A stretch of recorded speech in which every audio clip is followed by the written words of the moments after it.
السلام علیکم. ہم آپ کو لائیو ڈیجیٹل نیوز کی خصوصی نشریات صحت کے رنگ لائف کے سنگ میں خوش آمدید کہتے ہیں. اگر آپ نے اب تک ہمارے یوٹیوب چینل کو سبسکرائب اور لائک نہیں کیا تو فوری کر لیں اور اختتام پر کمنٹ سیکشن میں اپنی قیمتی رائے کا اظہار کریں.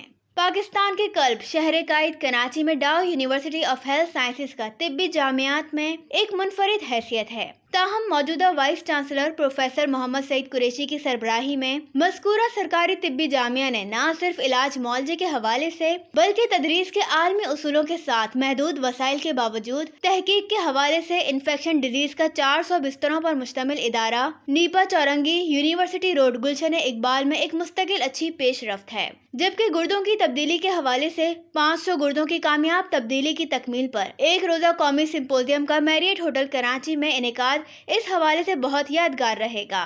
اس سمپوزیم کا افتتاح فرانس سے آئے ہوئے kidney transplant physician professor Lionel roasting مہمان خصوصی تھے، جبکہ اعزازی مہمان ڈاؤ یونیورسٹی کے وائس چانسلر پروفیسر محمد سعید قریشی تھے. اس کانفرنس کے 4 مختلف سیشنز میں ٹرانسپلانٹ سے جڑے ہوئے دیگر امراض کے حوالے سے مختلف طبی ماہرین نے تحقیقی اور مشاہداتی مقالہ جات پیش کیے. جن ممتاز طبی ماہرین نے سمپوزیم میں بحیثیت مہمان مقررین حصہ لیا ان میں سر فہرست SIUT آغا خان یونیورسٹی ہسپتال، Liaquat university of health sciences kidney centre, Indus ہسپتال، Dow university of health sciences, South city ہسپتال، پٹیل ہسپتال وغیرہ کے طبی ماہرین شامل تھے.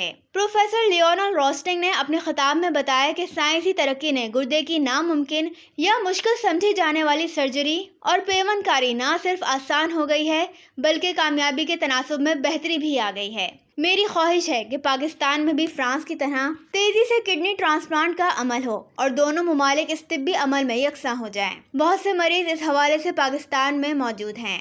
پروفیسر لیونل روسٹنگ نے کہا کہ امیونو سپریسو دواؤں سے ٹرانسپلانٹ کے بعد پیوند کاری اور گردے کو جسم کے لیے قابل قبول بنایا جا سکتا ہے. انہوں نے یہ بھی بتایا کہ دواؤں کے استعمال سے ناموزوں پیوند کو موزوں بھی بنایا جا سکتا ہے اور ایسی پیوند کاری جو بلڈ گروپ کے میچ نہ ہونے کی وجہ سے ممکن نہ ہو پا رہی ہو اسے بھی ممکن بنا کر ٹرانسپلانٹ کی تعداد بڑھائی جا سکتی ہے. They are slightly better when the apheresis technique is adsorption as compared to plasma exchange, but slightly more efficient with regards to graft survival. جبکہ پروفیسر محمد سعید قریشی نے خطاب کرتے ہوئے بتایا کہ ڈاؤ یونیورسٹی میں گردے کی پیوند کاری کے لیے آنے والوں میں ایسے افراد کی تعداد زیادہ ہے جو مختلف جگہوں سے مسترد کیے جاتے ہیں. اتنے کم عرصے میں 500 ٹرانسپلانٹ کا ہدف اس لیے بھی جلدی حاصل کیا. صرف دواؤں اور ہونے والے اخراجات کے پیسے لیے جاتے ہیں، منافع کے نام پر ایک پیسہ نہیں لیا جاتا ہے. یہی وجہ ہے کہ 5 سال کے قلیل عرصے میں گردے کی پیوند کاری کا دوسرا مرکز ڈاؤ کا رینل ٹرانسپلانٹ یونٹ بن چکا ہے. پروفیسر محمد سعید قریشی نے کہا کہ بلڈ پریشر اور بلڈ شوگر کو کنٹرول میں رکھ کر گردوں کے پیچیدہ امراض سے بچا جا سکتا ہے. رینل ٹرانسپلانٹ یونٹ کے سربراہ راشد بن حامد نے سمپوزیم سے خطاب اور میڈیا سے گفتگو کرتے ہوئے بتایا کہ سمپوزیم کا بنیادی مقصد عام ڈاکٹرز اور گردے کے امراض کا بہترین علاج کیا ہے اور کہاں کہاں کیا کیا سہولیات دستیاب ہیں. گردے کے بہترین علاج پیوند کاری ہی ہے. اس سمپوزیم میں پاکستان کے تمام نیفرولوجسٹ، یورولوجسٹ اور ٹرانسپلانٹ سرجنز کو مدعو کیا گیا ہے. چھوٹے شہروں میں ڈائلائسس سینٹرز نہ ہونے سے سندھ میں گردے کے مریضوں کی تعداد بڑھ رہی ہے. ضرورت ہے ڈائلائسس سینٹرز کی تعداد بڑھانے کے ساتھ گردے کی پیوند کاری کو بھی وسعت دینا چاہیے.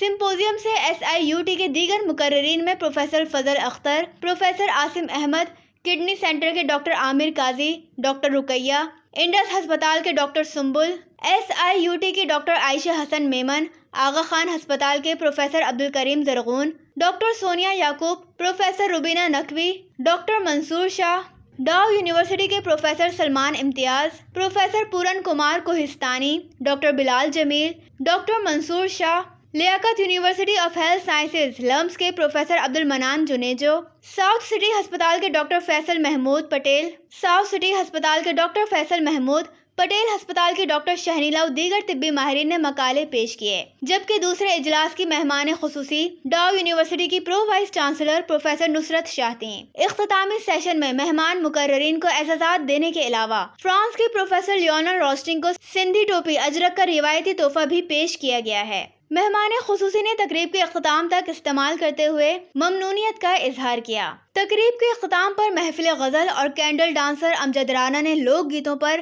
پاکستان کے ثقافتی رقص ساتھیوں کے ہمراہ پیش کر کے حاضرین سے خوب داد حاصل کی۔ رپورٹ سراج الدین امجدی، کیمرہ مین لیاقت اللہ کے ہمراہ۔